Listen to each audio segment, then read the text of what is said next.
Terus balik lagi sama gue di channel Bermatin. Dan ya, pada kesempatan kali ini gue akan kembali untuk mengupdate si Bitcoin. Kemarin juga sudah saya sampaikan untuk update Bitcoin terakhir kali.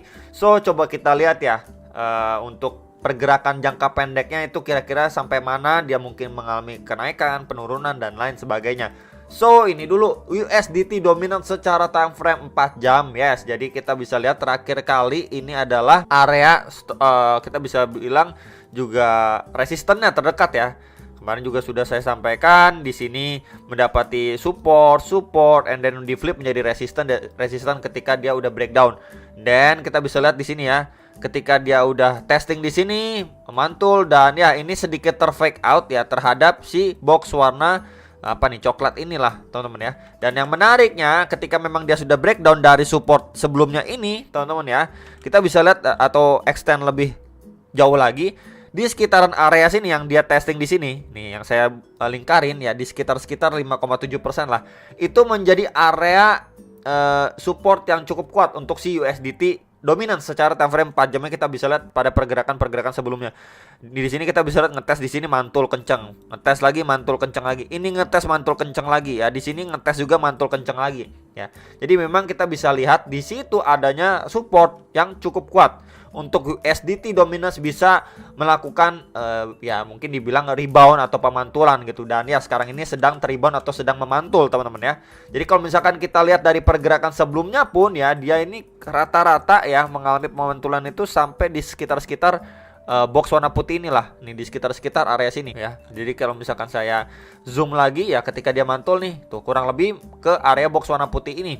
Ya, jadi memang pemantulannya itu ya lumayan lah ya, lumayan tinggi juga mantulnya. Dan itu bisa mengakibatkan untuk Bitcoinnya itu ya koreksi lagi. So kalau misalkan kita lihat dari pergerakan sebelumnya atau terakhirnya ya, dia kan sekarang lagi testing nih. Yang sebelumnya menjadi bisa dibilang support ya, di sini support ya, and then di flip menjadi resistance. So kalau area ini mampu di break ya, mampu dibablas ya sama si USDT dominance, sebentar saya hapus dulu ya di sini ya. Kalau dia mampu dibablas, kita bisa menggunakan dulu bantuan kakek Fibo dari swing high ke swing low-nya. By the way ini time frame 4 jam. So ya kita mendapati beberapa golden ratio seperti di 5,8, 5,86 dan 5,9% untuk target kenaikan si USDT dominance. Nah, kalau misalkan dari beberapa golden ratio ini mampu dibablas gitu ya, let's say dia mampu cus gitu ya melanjutkan penguatannya, rebound lumayan signifikan seperti pergerakan sebelumnya yang tadi sudah saya infokan ke teman-teman sekalian. So next target adalah di box warna merah ini.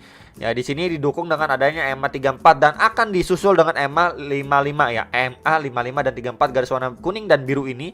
Sebelumnya di box warna merah ini kita tahu sama-sama untuk menjadi area support and then resistance dari pergerakan terakhirnya si USDT dominance. Jadi ini adalah potentially target ya yang akan ditesting sama si USDT dominance. Tentunya berhati-hati kalau misalkan dari area sini dia mampu break ya, next target ke box ungu dan box biru gitu ya. Kalau box merah ini kisaran berapa ya, ini kisaran 5,96 sampai 6%. Lewat dari situ kita bisa lihat 6,12 sampai 6,16%, dan di box warna birunya ini di highest terakhirnya dia ini di sekitar 6,26 sampai 6,3%-an. Jadi palingan itu dulu aja yang bisa diperhatikan sama teman-teman sekalian untuk secara jangka pendeknya. Untuk target area resisten USDT dominance setelah dia mengalami pemantulan seperti ini ya, secara time frame 4 jamnya. Jadi untuk jangka pendek maybe Bitcoin akan terkoreksi terlebih dahulu sambil mungkin teman-teman bisa melihat untuk area target resisten pada pergerakan USDT dominance time frame 4 jamnya.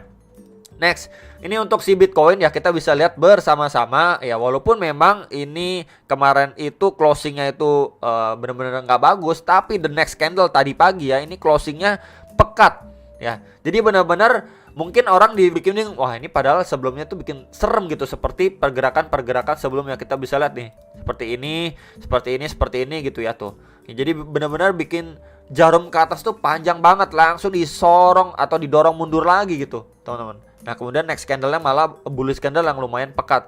Dan ya ini posisi sekarang dia sempat tadi nge-spike ya, hampir ke 25.000, cuman sampai kisaran 24.900 dolaran lah, sekitar area itu. Ini udah ketendang mundur lagi. Jadi memang di area itu bisa dibilang menjadi area strong resistennya untuk si Bitcoin. So kalau misalkan dari area sini dia lanjutin penurunan ya, potentially kalau secara daily yang saya lihat adalah trendline garis warna merah ini. Ya sebelumnya berfungsi sekali untuk menjadi area resisten support ya, support dari pergerakan si Bitcoin sebelumnya. So ini adalah potentially supportnya dia ya untuk secara daily, plus di area situ ada juga garis warna kuning dan biru ini.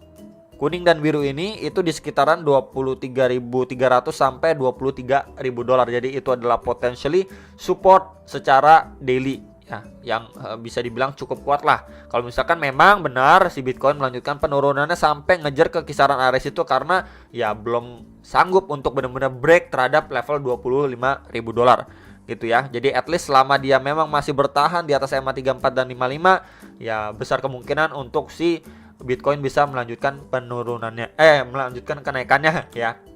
Next, ini untuk secara time frame hourly.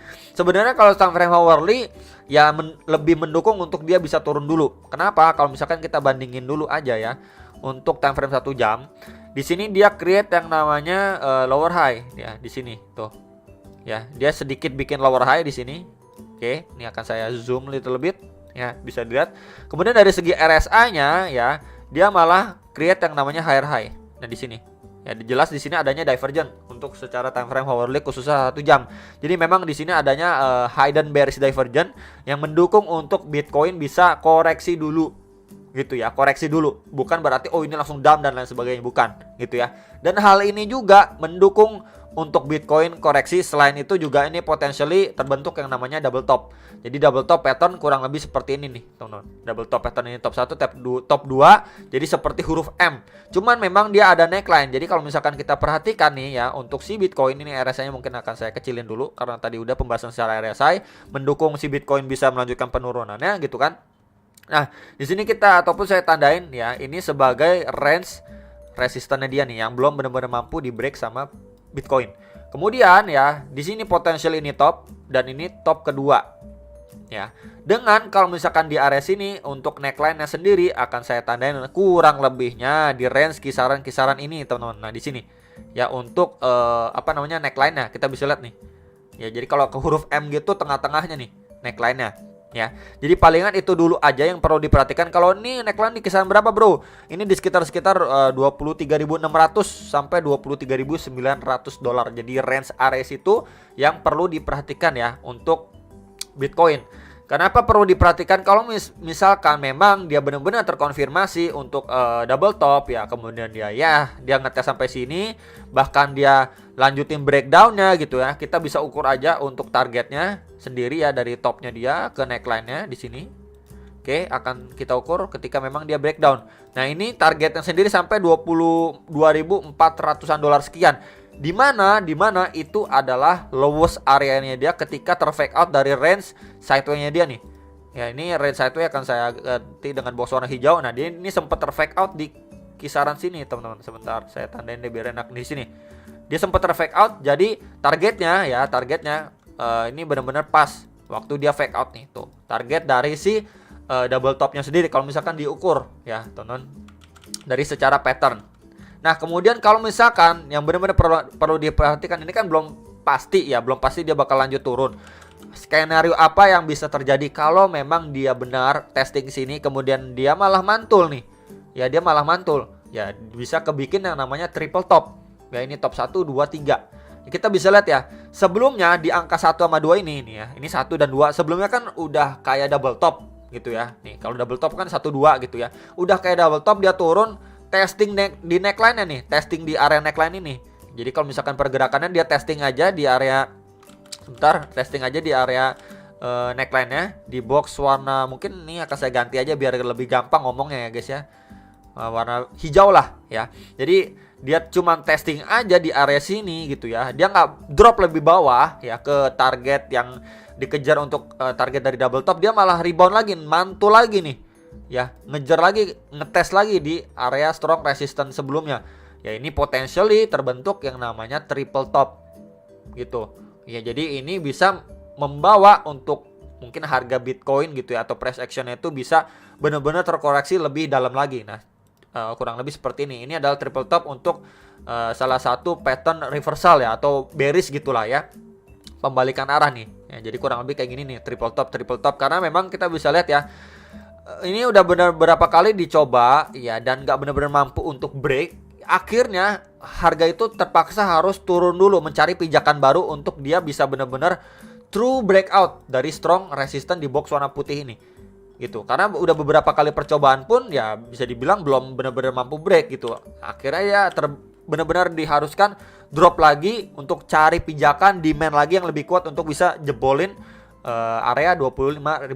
Jadi kurang lebih seperti itu aja untuk area-area yang benar-benar perlu diperhatikan sama kita semua. Palingan untuk tambahan ya teman-teman, sebelum kalau misalkan nanyain apakah ini fix pasti dia bakalan testing di area sini, ya belum tentu. Kita bisa menggunakan untuk indikator dasar aja seperti EMA 34 dan 55. Garis warna biru dan kuning ini ya, ini di kisaran 24.290 dan di $24.180 secara time frame 1 jam. Jadi palingan itu dulu aja terdekat untuk potentially supportnya. Dan di rest area itu juga sebelumnya ini menjadi area resisten pada pergerakan sebelumnya nih. Kita bisa lihat ya di sini sebelumnya ini menjadi area resisten, support, resisten, and then di flip menjadi support potentially. Jadi palingan ini dulu aja di sekitaran 24.160 lah sampai $24.300. Palingan itu aja dulu terdekat, support terdekat secara time frame 1 jam. Kalau area ini mampu di breakdown ya, kalau area ini mampu di breakdown sama si Bitcoin, so next target adalah di area neckline yang tadi sudah saya sampaikan ya. Untuk next targetnya dari pergerakan si Bitcoin atau target penurunannya, palingan itu dulu aja yang nanyain ini bisa turun sampai mana kira-kira ya. Ini kalau misalkan secara pattern tadi sudah saya sampaikan untuk area-areanya, palingan itu dulu yang benar-benar perlu diperhatikan ya. Ini ada untuk support terdekat ya, kemudian kalau misalkan dia breakdown pun dia bakalan testing di neckline dari potentially double topnya dia gitu ya. Kalau misalkan dia bisa melanjutkan penurunan kembali, nah baru tadi achieve ke sekitaran maksimal ya, target maksimalnya itu $22.400. Cuman sebelum sampai situ kita bisa perhitungkan juga di area sini. Ini juga area support beberapa kali mampu dipertahankan itu di sekitaran $22.700 lah, sekitar area situ $22.800 gitu ya.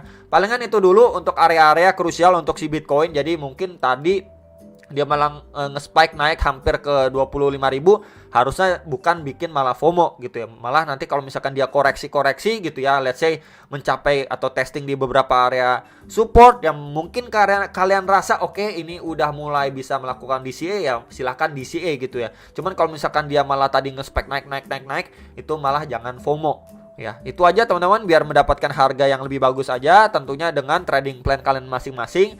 Tentukan sebelum kalian make decision. Semoga bisa bermanfaat dan membantu. Selamat weekend dan sampai jumpa untuk next video. Salam profit.